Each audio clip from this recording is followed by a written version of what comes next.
ವಿಪಕ್ಷ ನಾಯಕ ಅಶೋಕ್ ಅವರ ಹೆಣಹುತ ಪ್ರಕರಣಕ್ಕೆ ಸಂಬಂಧಪಟ್ಟ ಹಾಗಿನ ಹೇಳಿಕೆಗೆ ನಟ ಪ್ರಕಾಶ್ ರಾಜ್ ಮಧ್ಯಪ್ರವೇಶ ಮಾಡಿದ್ದಾರೆ.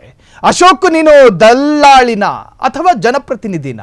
ಧರ್ಮಸ್ಥಳ ಫೈಲ್ಸ್ ಬಗ್ಗೆ ಅಶೋಕ್ ವಿವಾದಾತ್ಮಕ ಹೇಳಿಕೆ, ಆ ವಿಚಾರಕ್ಕೆ ಸಂಬಂಧಪಟ್ಟ ಹಾಗೆ ನಟ ಪ್ರಕಾಶ್ ರಾಜ್ ಈಗ ಟಕ್ಕರ್ ಕೊಡುವಂತಹ ಪ್ರಯತ್ನ ಮಾಡಿದ್ದಾರೆ. ಧರ್ಮಸ್ಥಳ ಫೈಲ್ಸ್ ಬಗ್ಗೆ ಅಶೋಕ್ ವಿವಾದಾತ್ಮಕ ಹೇಳಿಕೆ. ಸೊ ಅಶೋಕ್ ನೀವು ಕಡ್ಡಿ ಆಡಿಸಬೇಡಿ. ಈ ಪ್ರಕರಣದಲ್ಲಿ ವಿಪಕ್ಷ ನಾಯಕನಿಗೆ ತಿರುಗೇಟು ಕೊಟ್ಟ ಪ್ರಕಾಶ್ ರಾಜ್,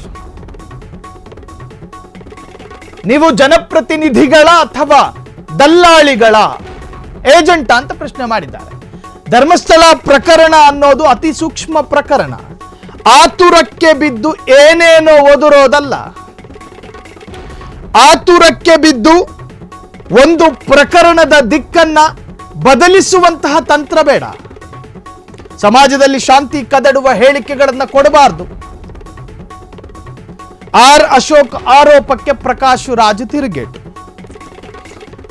ಅಶೋಕ್ ಹಾಗಾದ್ರೆ ಏನ್ ಕೊಟ್ಟಿದ್ರು ನೋಡಿ. ಇದು ಪ್ರಕಾಶ್ ರಾಜ್ ಅವರ ಟ್ವೀಟ್ ಅನ್ನ ಗಮನಿಸ್ತಾ ಇದ್ದೀರಿ.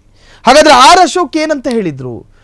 ಅಶೋಕ್ ಇದು ಮುಸ್ಲಿಂ ಮಾಡಿರ್ತಕ್ಕಂತಹ ಆರೋಪ, ಆತನ ಏನು ಗದ್ದಲ. ಸೊ ಹಾಗಾಗಿ ಇದು ಅಷ್ಟು ದೊಡ್ಡ ಗಂಭೀರವಾದಂಥ ಪ್ರಕರಣ ಅಲ್ಲ ಅನ್ನೋ ಅರ್ಥದಲ್ಲಿ ಮಾತನಾಡಿದ್ರು.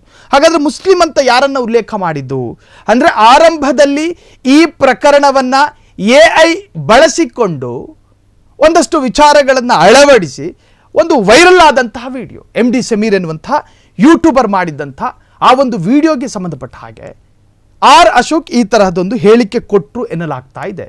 ಸೊ ಅದಕ್ಕೆ ಸಂಬಂಧಪಟ್ಟ ಹಾಗೆ ಈಗ ಪ್ರಕಾಶ್ ರಾಜ್ ಟ್ವೀಟ್ ಕೂಡ ಮಾಡಿದ್ದಾರೆ. ಕ್ಷಣ ಕ್ಷಣದ ಸುದ್ದಿಗಳಿಗಾಗಿ ಫ್ರೀಡಂ ಟಿವಿ ಸಬ್ಸ್ಕ್ರೈಬ್ ಮಾಡಿ, ಲೈಕ್ ಮಾಡಿ ಹಾಗೂ ಫಾಲೋ ಮಾಡಿ. ಹೊಸ ಸುದ್ದಿಗಳ ನೋಟಿಫಿಕೇಶನ್ಗಾಗಿ ಬೆಲ್ ಐಕಾನ್ ಮೇಲೆ ಕ್ಲಿಕ್ ಮಾಡಿ.